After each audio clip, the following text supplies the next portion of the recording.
the R.M.Williams Outback podcast, bringing to life the characters that feature in Outback magazine and more. Welcome back. This is Terry Cowley, the Associate Editor of R.M.Williams Outback magazine.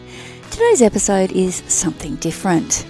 If you'd ever asked me if I'd be interviewing an American-born woman about space on this podcast, I would have said, well, you have the wrong podcast. But Angela Teale is just that. A profile all about Angela, an aerospace engineer living in regional WA, features in issue 168 of Outback magazine. It's an old cliche, but Angela really is reaching for the stars. Enjoy Angela Teale.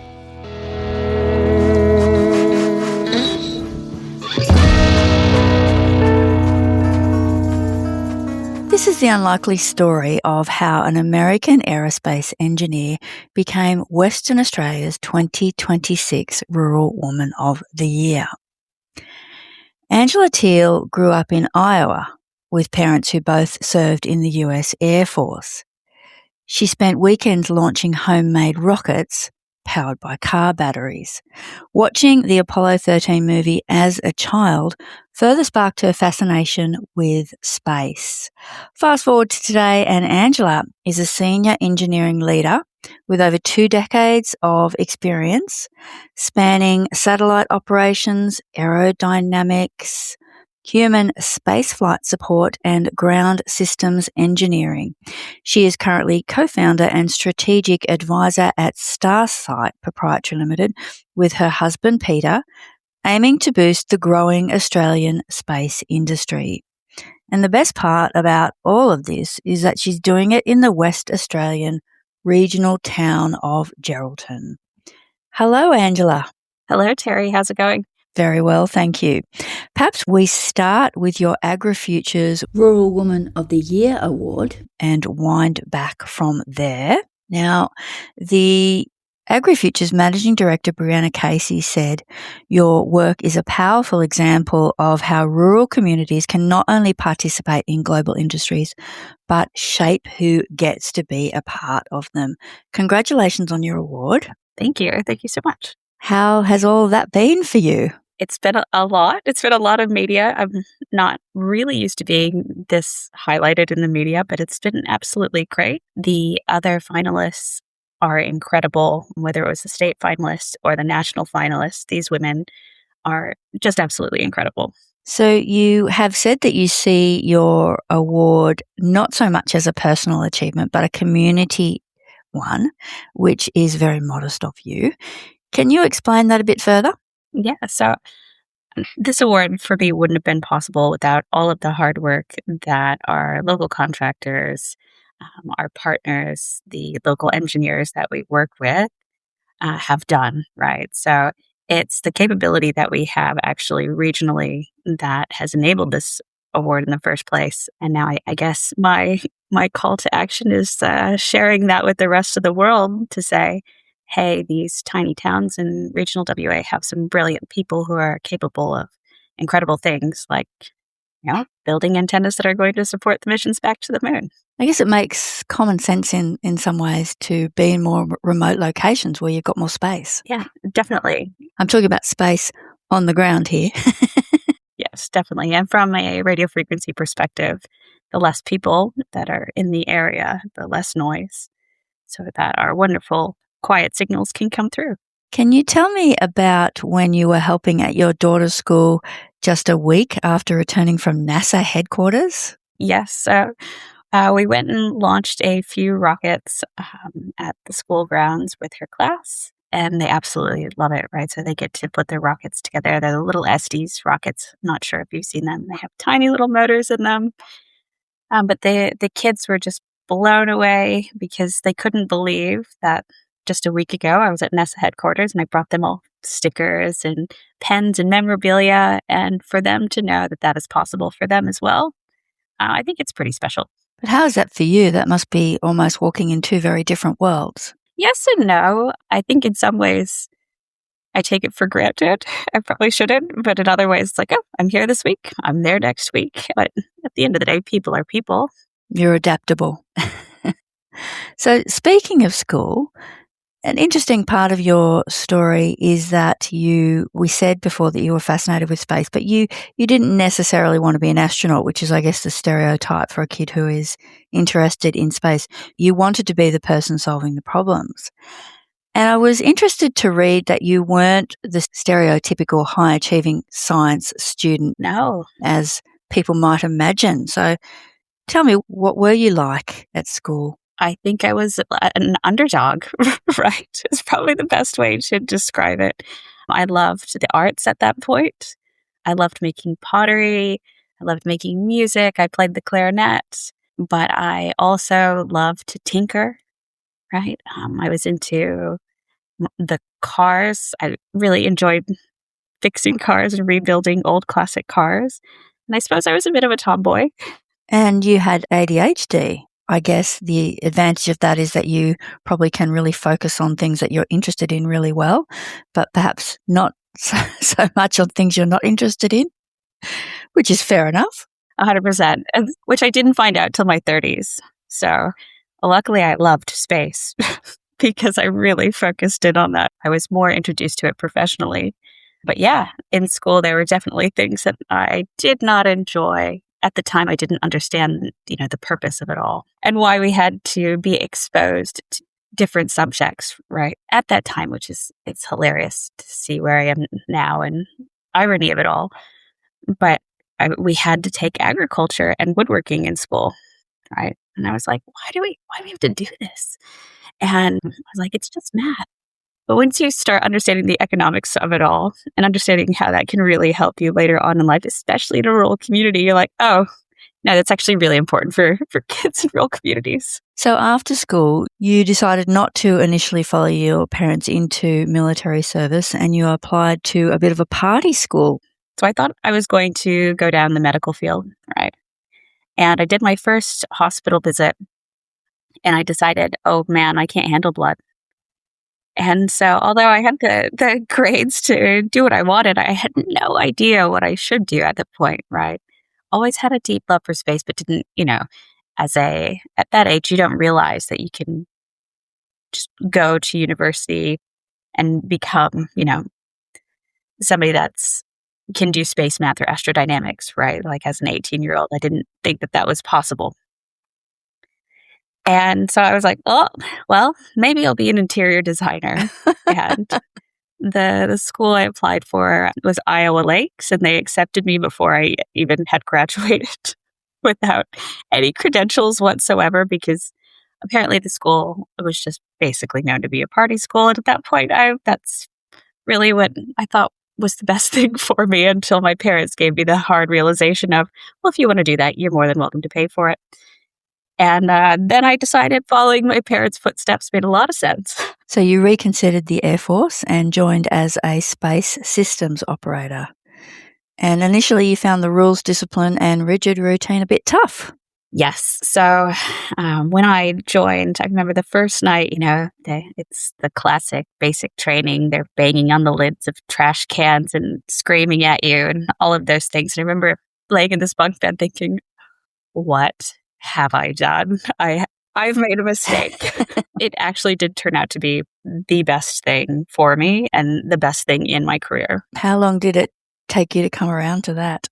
Probably 3 months. Oh, it's not too bad. That's not too bad. So then the Air Force became the foundation for a career in aerospace and satellite communications, and you completed a degree in aeronautics, later adding qualifications in business management before moving into the private sector. That's quite a lot you achieved in those years. Yeah. I think my whole life was just work and study and a little bit of fun. So alongside your career, you developed another passion for skydiving, and that grew into a serious pursuit. It did, actually. And that started out, the chaplain at the Air Force Base had a Face Your Fears, go skydiving for $50 special. And so me and all my friends signed up. And before I jumped, I was petrified, right? I thought that we were going to need adult diapers, right? It didn't end up being the case at all. And everybody asks, how did you actually jump out? How did you get the the guts to get out the door. But realistically, I was strapped to a man who was much, much bigger than I am. And I had no choice, right? I was basically just dangling on the front of him, and then out we went. But once you're in the air, right, there's no going back. And to be able to look around and see the beauty that's around you. And my first job was in Longmont, Colorado. And you can see the Rocky Mountains, and you can see all the snow-capped mountains. And as you go lower and lower, you see more of the city. And it was just absolutely beautiful. And I fell in love with that. And you were able to develop your skydiving skills.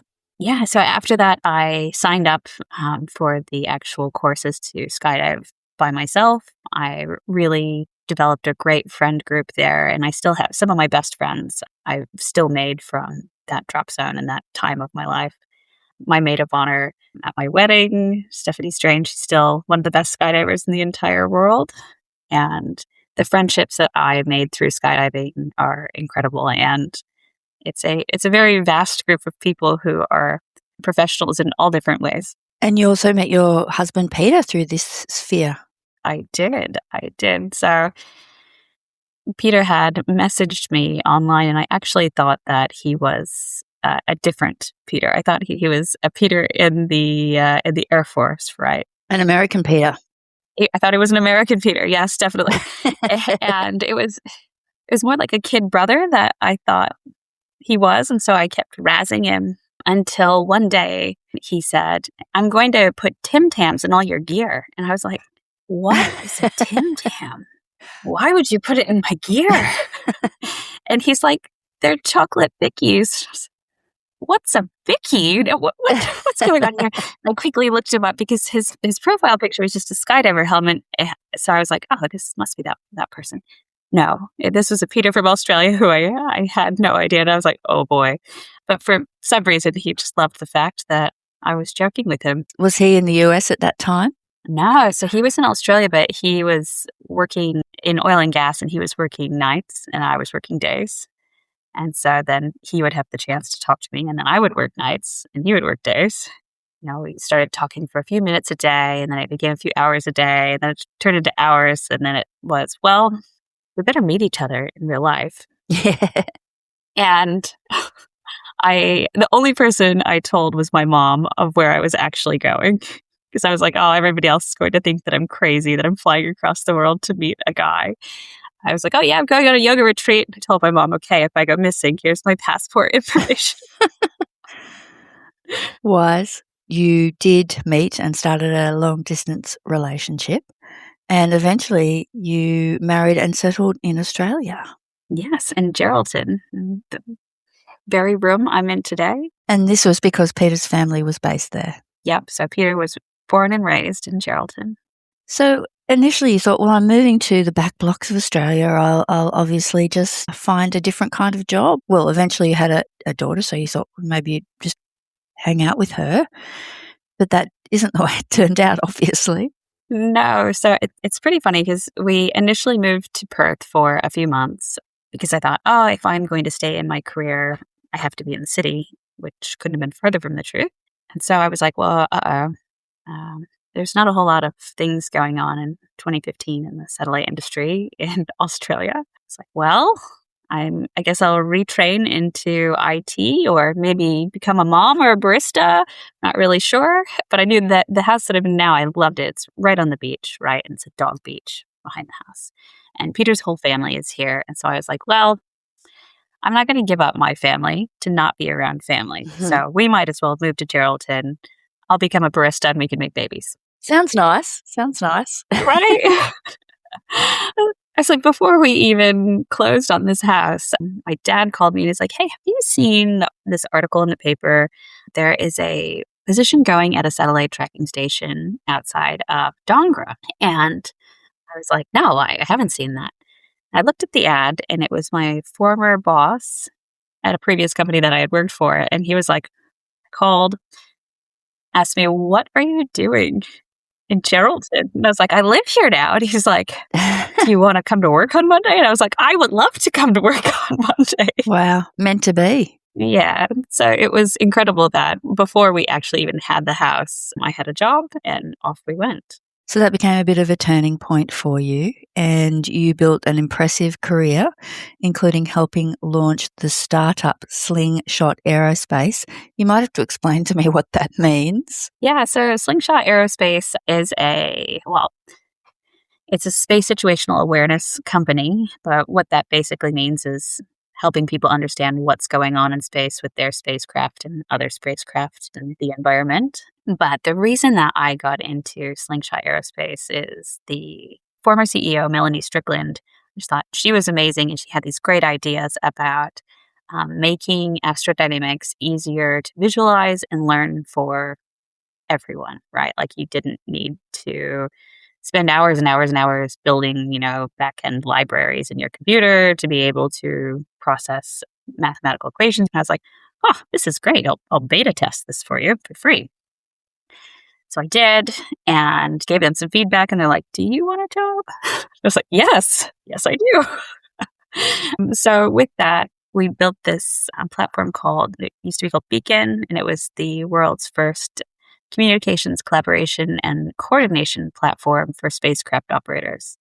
And what that actually means is if my spacecraft is going to run into your spacecraft, we have a platform that we can quickly instant message each other and then exchange details about, hey, do you plan on moving next week anyway? Or, what are your plans? What would have happened prior to that? You would have been able to contact each other, but it would have been harder. Much harder. So it was all through the U.S. Air Force, or Space Force, I guess now. And what they do is they issue a conjunction data message. And in that conjunction data message, it'll just have like the registration information of whoever registered the account, years ago. So it could be completely wrong. And so that is often what would happen is, that people would try to contact the other operator and that contact information was stale. And I guess that becomes increasingly important as the amount of satellites increase. Yes, absolutely. So then came one of the biggest projects of your career. The nearby Murchison region was selected as one of 2 global locations for the Square Kilometre Array Observatory. And you joined that project as head of engineering operations. Now, we have covered this on and off over the years, the SKAO, but I'm sure a lot of people don't, well, I certainly don't really understand what it does. In our article, we describe it as an international effort to build the world's largest radio telescope and answer some of humanity's biggest questions about the origins of the universe. Well, that's a lot, isn't it? That is a lot, right? So the main goal of the telescope is to redefine our understanding of the universe. We always made jokes that like, oh, I helped pick the carpet that the Nobel Prize winner is most likely going to win their Nobel Prize on, right? But with the SKA and its capability, one of the scientists mentioned that right now, the sensitivity that we can see something in, let's say, a developing solar system just looks like a fuzzy blob, right? When the SKA is finished, you'll be able to see a rock that you could hold in your hand in clarity. So I really hope that it gets to that point. That's how it will change our understanding of the universe, is because we'll be able to see things that we've never seen before with fine detail. Wow. That sounds pretty exciting. Yeah, absolutely. So you were involved in starting that facility from the ground up, so that would have been a major undertaking. Absolutely. And the biggest thing about the SKA for me was actually not the project and the science at all. It was the people and the people locally and developing the capability to do the engineering and the science down the track and being able to have an impact and share the parts of space that I love with people who maybe didn't have a space background before. So when I saw that role was an opportunity, it was more about the opportunity to build a local team and local capability here in town. So you worked with the local Wajari Yamaji traditional custodians? Did? Yes, absolutely. Our first technician team, I believe, was 70% Wajari, 80% Indigenous, and 30% female. And that wasn't something that was done on accident, that's for sure. And I guess what those guys and gals taught me as well was so enriching over the last 3.5 years. I learned a lot about the land. I learned a lot about Australian culture. Yeah, I'm really, really grateful for that experience. You now know what a Tim Tam is. I know what a Tim Tam is. That's right. I'm sure you know what Vegemite is, but do you like it? In small amounts with a lot of butter. We'll get you there. You'll prove that, I'm sure. So while all this is going on, Peter's very busy, your husband's very busy, launching a ground station hosting company called Starsight. So Starsight builds, maintains and operates antennas that help space companies receive signals from spacecraft, which sounds not very far removed from what you were doing. So you eventually resigned from the Square Kilometre Array and joined Peter at Starsight. That's right. Yeah. So Peter put in most of the hard yards to get everything up and going. We are halfway through construction now for the antenna for our first major client, and it's exciting times. And this is a tiny town of Mullewa?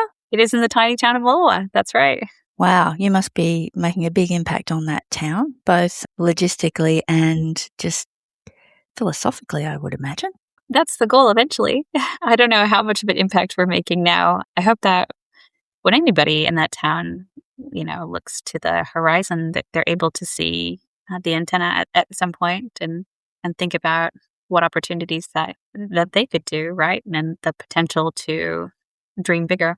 How has it been received so far? Really well so far. I guess any small town, you start getting to know people, and the township there is lovely. It's not bustling by any means, but everyone there is absolutely wonderful. I will say during wildflower season and the rodeo is bustling.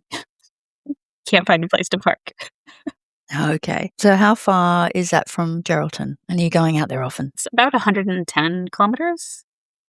And we go out Monday through Friday at least, and sometimes on the weekend as well. That must be challenging with your daughter. Definitely. It 100% is. So we take turns on who goes. She also has a full dance schedule, so that also helps. I bet. And of course, you are a husband and wife team now, and that can be challenging. Definitely. How's it going so far? Highs and lows, right? Some days we're like, we crushed that. Other days it's like, we're not talking about anything work for the next 2 hours. Ready to go. Fair enough. It would mean that the boundaries between work and home blur for sure. Definitely. But it's also exciting that you can share everything that you're going through with your partner. And you do say in our article that you really have come to rely on your adopted community now. 100%, yes. I would say I'm a work in progress. So, and this town, I believe, supports that philosophy. And I think a lot of us are, right? So at the school that we send our daughter to, it's a lot of professionals, business owners. Everybody is trying to live the dream, make a difference, and also raise a family in a nice way, right? That our children feel cared for and loved.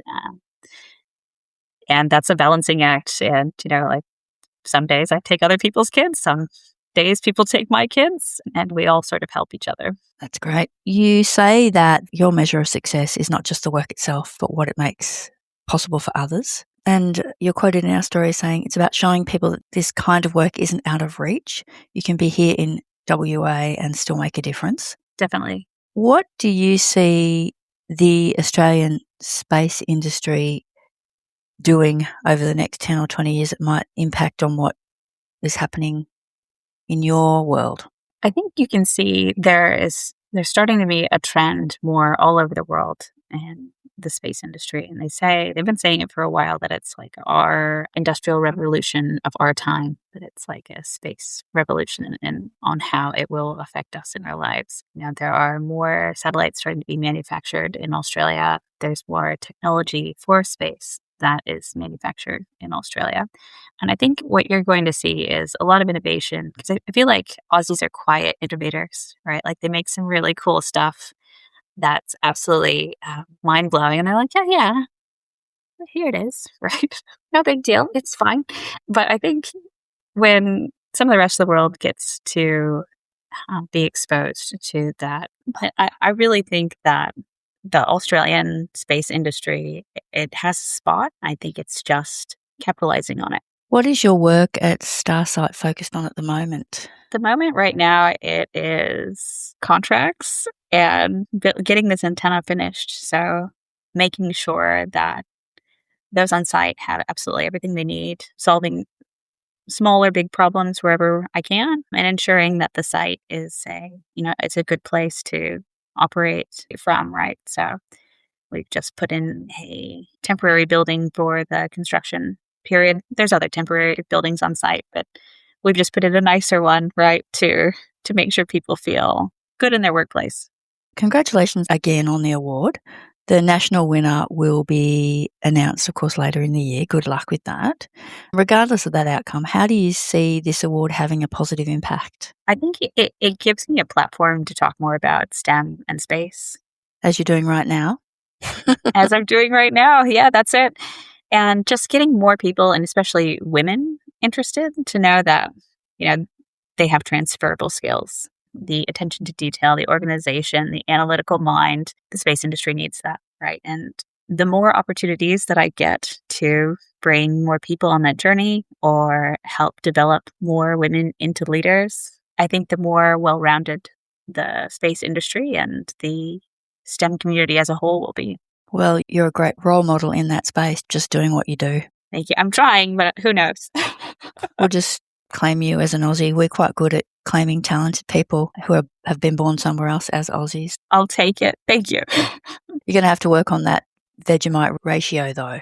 Need a bit more on your toast. My daughter is a fiend, right? And we thought that she had an allergy because she ate so much of it as a kid, like as a toddler. She's fine now, but she used to be the kid that would put a spoon in and just eat the Vegemite. Oh, no, that's going too far. Well, you can read all about Angela's story in issue 168 of Outback magazine. Thank you so much for making the time to speak with me today, Angela. Thank you, Terry. I really appreciate your time. Terry back again. I do hope you enjoyed hearing from Angela Teale. Life is an interesting journey, isn't it? You never quite know where you're going to end up. As I said at the outset, you can read all about Angela and see photos of her work in WA and from her earlier life in issue 168 of Outback magazine. Go to outbackmag.com.au to know more about Outback. And don't forget to follow this podcast if you aren't already.